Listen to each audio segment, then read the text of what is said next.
Hi guys, welcome to the platform. Once again, it's great to be back on your screen and still looking at happenings of the Roland Garros. Yeah, we first and foremost we reviewing Naomi Osaka's post-match press conference, and I mean she's had some punchlines, some important details that we want to look at and uh, possibly try to analyze going forward to see how the tennis rivalry is going to unfold. Now, as you are aware, the likes of Arina Zabalenka, Helena Rebekina, Iga Swiatek have trying to set up a rivalry which kind of is still at the moment. Coco Golf is part of the quartet, and Naomi Osaka went to deliver a baby girl, and now she's back to add to the fold. And with Naomi Osaka, she's had a fantastic performance, I must admit, and it was a game that she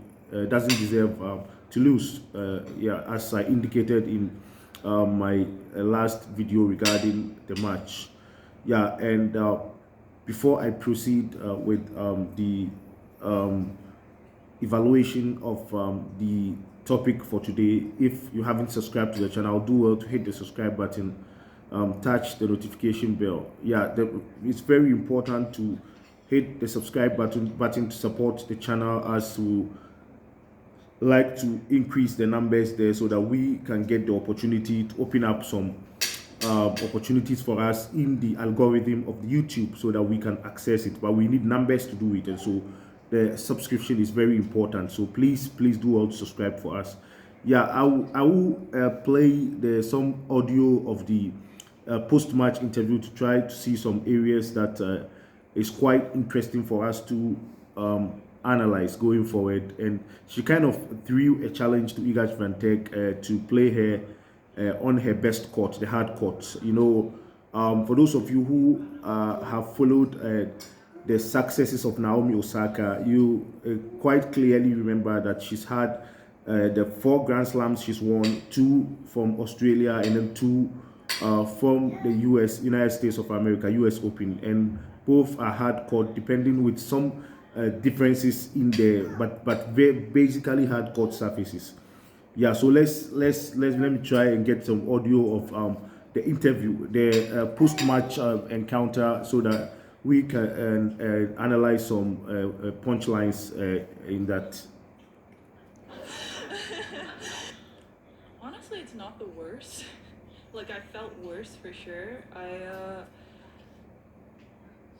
cried when I got off the court, but then, for me, I kind of realized, like, I was watching Iga, like, win this tournament last year, and I was pregnant, and it was just my dream to, like, be able to play her. So when I kind of think of it like that, I think I'm doing pretty well, and I'm also just trying not to be too hard on myself. I feel like I played her on her better surface. I'm a hard court kid, so I would love to play her on my surface. Yeah, so you heard she's a hard court kid, and that's where she does exceptionally well. Yeah.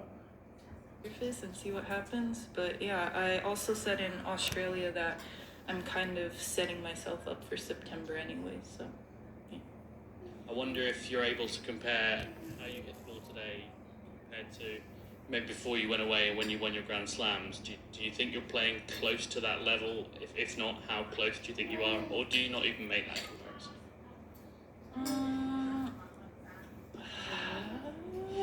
You know what? You let me know, because I feel like I'm playing better, but obviously, why'd you shake your head like that? No, I didn't shake. I was like, okay, yeah.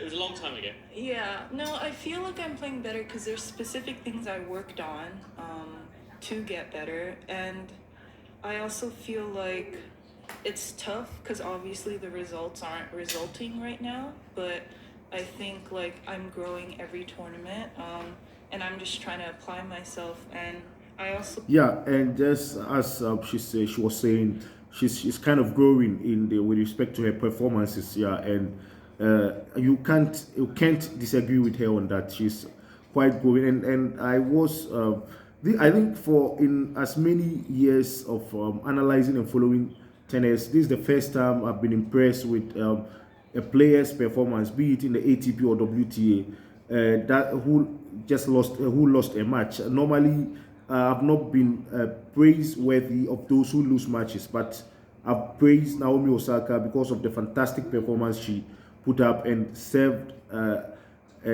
quite a fantastic dinner with Iga Swiatek for the fans. They really enjoyed themselves yesterday, and ever since that game, I'm kind of struggled to see which of the games can match it up for this second round stage going to the third round stage. Yeah, let's continue with the audio. Feel like the last time I played Iga, which was obviously in Miami, I got bageled in one set, so I do think that I'm hopefully playing better. I thought the crowd was really cool. Like, for me, I feel like those are the moments I live for, and also it just makes me feel like the crowd is having fun, and I think at the end of the day, that's what I want the most. I want people to be like, no matter if I won or lost, they said, oh, I watched the match and I had a great time.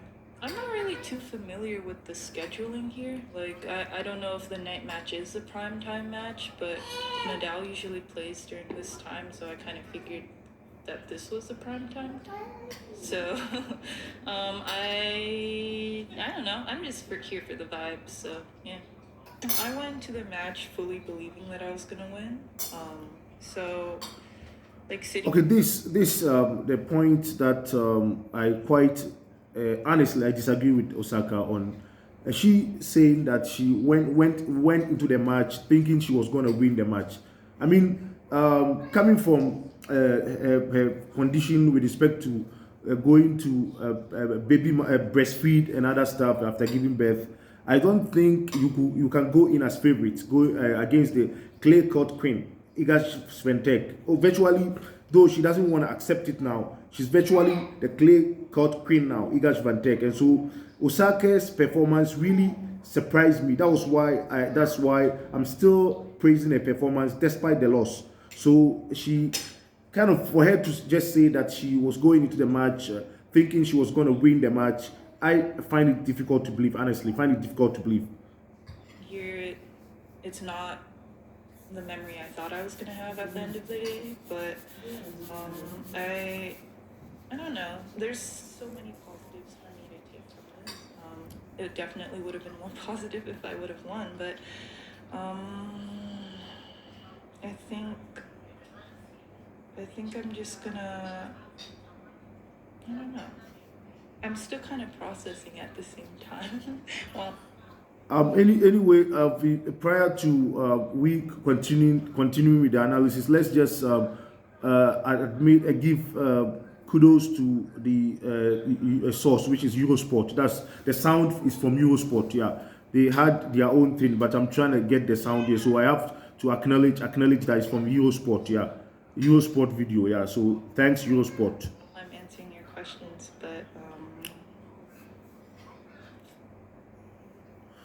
Yeah, and so virtually that was what she highlighted with respect to how she performed in that game. And when you looking at today's performances, I must say Novak Djokovic also got through to the third round, defeating Roberto Cabales Baena. Yeah, 3 sets to love. Yeah, 6-4, 6-1, 6-2. Quite an impressive performance there. And there are so many wins there. Arina Zabalenka, Elina Rebekina, the usual suspects are all winning their games so far. Only Olga Danilovic also defeated Danielle Collins. That was the shocker for today. Apart from that, I think all those that are expected to win their matches are winning their matches. And so on we go. We see what will happen as the days unfold. Currently, Monfils and Musetti at the time of this recording are currently playing, and they're tied 5-5. So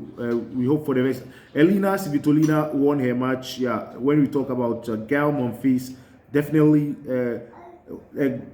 the person that comes to mind is Elina Svitolina. She won her match also, and really progressing, defeating Dan Perry, the home girl of France. Dan Perry, she lost today. And most of the French performances Caroline Garcia lost, and I'm not seeing them. Maybe Motet. I think Motet won also. Yeah, yeah, Motet won also. I'm not quite sure about that. Let me see. Yeah, some of them you've not seen any established French performances, especially the WTA. Yeah, maybe Gasquet and those guys in the ATP will trying to do something for France. And Guy Monfils, yeah, still on and very strong with his performances. Let's see. Let's hope he sustains it. Yeah, let's hope he sustains it.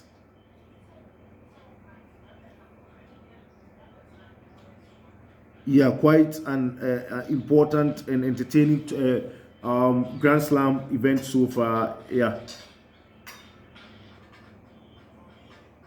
Daniel Medvedev also, as usual, won his game, as you are aware.